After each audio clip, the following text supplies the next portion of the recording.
Dushanbadan tayyor turing. Hozirgina e'lon qilindi. Assalomu alaykum aziz tomoshabin. Ushbu xabar boshqalarga ham yetib borishligi uchun video ostiga bir dona like bosib, bizga obuna bo'lib qo'ying. 2-mart dushanba kuni O'zbekiston hududiga janub-g'arbdan nam havo massalari kirib kelish boshlanadi. Respublika bo'yicha yomg'ir yog'adi. Tog'li hududlarda yomg'ir va qor ko'rinishidagi yog'ingarchilik kuzatiladi. Qoraqalpog'iston Respublikasi va Xorazm viloyatida havo o'zgaruvchan bo'ladi.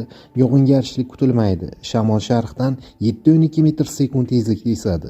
Harorat kechasi 0,5 daraja sovuq, kunduzi 2 daraja iliq bo'ladi. Buxoro va Navoiy viloyatlarida ba'zi joylarda yomg'ir yog'ishi mumkin. Shamol g'arbdan 7-12 metr/sekund tezlikda esadi.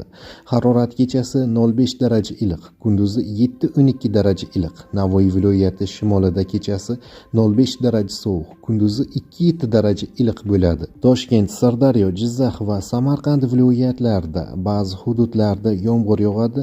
Shamol g'arbdan 7-12 metr/sekund tezlikda esadi. Harorat kechasi 3-8 daraja iliq, kunduzi esa 9-14 daraja iliq bo'ladi. Qashqadaryo va Surxondaryo viloyatlarida ba'zi joylarda yomg'ir yog'ishi mumkin. Shamol g'arbdan 7-12 metr/sekund tezlikda esadi. Harorat kechasi 5-10 daraja iliq, kunduzi 10-15 daraja iliq bo'ladi.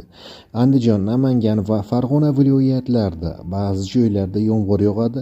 Shamol g'arbdan 5-10 metr/sekund tezlikda esadi. Harorat kechasi 3-8 daraja iliq, kunduzi 10-15 daraja iliq bo'ladi.